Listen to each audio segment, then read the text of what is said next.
नमस्कार, स्वागत है आपका डीपी के न्यूज़ में। और आज हम पहुंचे हमारी स्पेशल प्रोग्राम गांव के मुखिया के तहत पंचायत समिति जमवा रामगढ़ की ग्राम पंचायत चावंड का मंड में, जहां से सरपंच पद से जीते हुए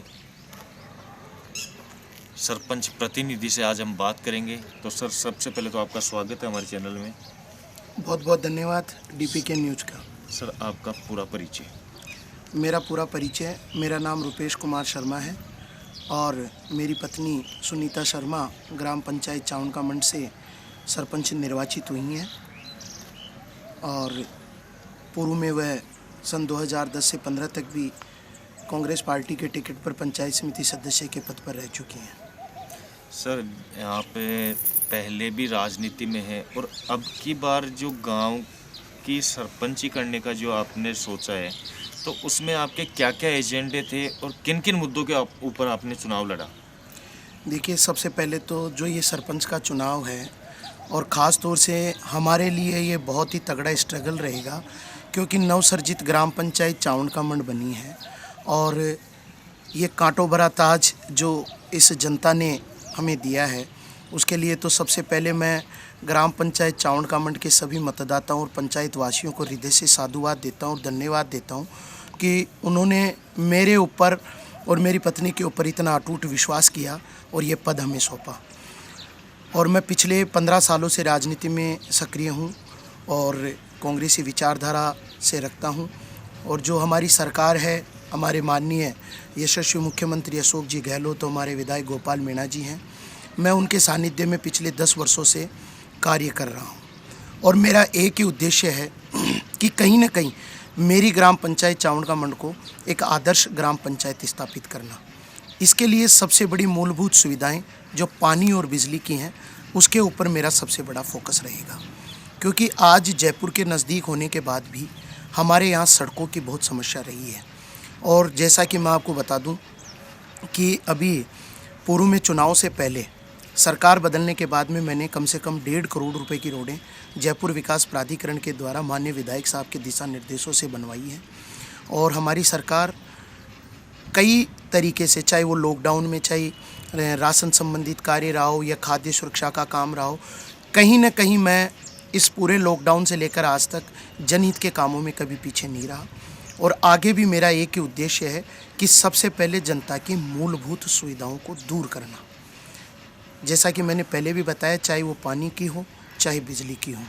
पानी के लिए हम एक ऐसी योजना लाएंगे जिससे घर घर प्रत्येक राशन कार्ड को पानी के नल से जोड़ा जा सके और आने वाले इन 5 सालों में जनता को वो सुविधाएं मुहैया हो जो कभी उन्होंने सपने में भी नहीं सोची थी। सर, हम बात कर लेते हैं युवा शक्ति की। तो आज एक भारत की रीढ़ जिसे कहा जाता है, वो युवा शक्ति को कहा जाता है। और युवा शक्ति कहीं ना कहीं बेरोजगारी के कारण एक नशे की तरफ बहुत ज़्यादा अग्रसर हो रही है। तो इसके ऊपर भी आपके कोई कदम होंगे सर? देखिए, इस समय परिस्थितियां बिल्कुल अनुकूल नहीं हैं और देश की जो भारत की सरकार है माननीय मोदी जी के नेतृत्व में, वो भी युवाओं के लिए अच्छा फोकस कर रही है। और कहीं ना कहीं जो युवाओं के जो स्किल डेवलपमेंट के प्रोग्राम हैं, उनके लिए हमारा मेन फोकस रहेगा कि ताकि ज़्यादा से ज़्यादा युवाओं को आत्मनिर्भर बनने के लिए उनको ट्रेनिंग दी जाए, चाहे वो मोटर बाइंडिंग के काम हो या चाहे फ्रिज टीवी रिपेयरिंग के या एलईडी रिपेयरिंग के या मोबाइल रिपेयरिंग के। ऐसी कई सुविधाएं जो प्रधानमंत्री कौशल योजना के द्वारा भारत सरकार द्वारा चलाई जा रही है, हम उन योजनाओं पर भी फोकस करेंगे और ज़्यादा से ज़्यादा युवा शक्ति को उन कार्यों से जोड़ने के प्रयास करेंगे ताकि वो आत्मनिर्भर बने और अपना स्वयं का धंधा चालू कर सकें। और जब आदमी के पास धंधा होगा, रोजगार होगा, तो वो ऐसी नशीली इन चीज़ों से अपने आप ही दूर हटने का प्रयास करेगा। और दूसरा, युवाओं के लिए मेरा सबसे बड़ा फोकस रहेगा ग्राम पंचायत चावंड का मंड में एक खेल मैदान विकसित करना। जो स्पोर्ट्स ग्राउंड होगा वो हम आने वाले 12 महीने से 6 महीने में हम उसकी आधारशिला रखेंगे। उसके लिए ज़मीन देखकर और माननीय जयपुर विकास प्राधिकरण से उसकी मांग रखेंगे और एक खेल मैदान अलॉट करेंगे ताकि क्षेत्र के युवाओं को खेलों में भी आगे बढ़ने का मौका मिल सके। सर, हम भारतवर्ष के निवासी हैं और भारतवर्ष में नारी को एक देवी देवता के समान पूजा जाता है, पर कहीं ना कहीं नारी आज अपने आप को असुरक्षित महसूस करती है।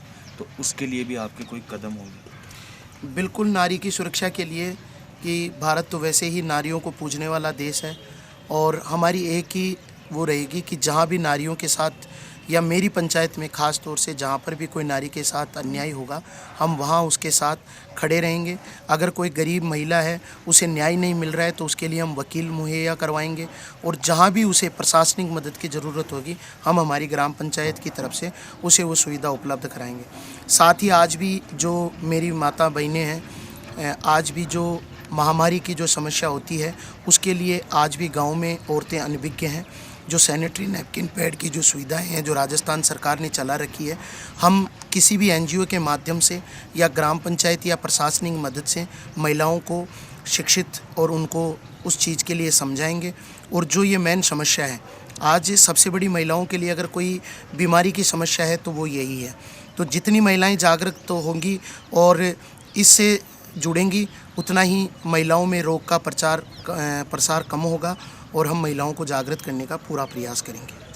तो सर चलते चलते एक आखिरी सवाल, हमारे चैनल के माध्यम से आप अपनी ग्राम जनता को क्या संदेश देना चाहते हैं? और जस्ट अगले महीने ही दीपावली का पर्व ही महापर्व आ रहा है, तो उसके लिए आप क्या कहेंगे?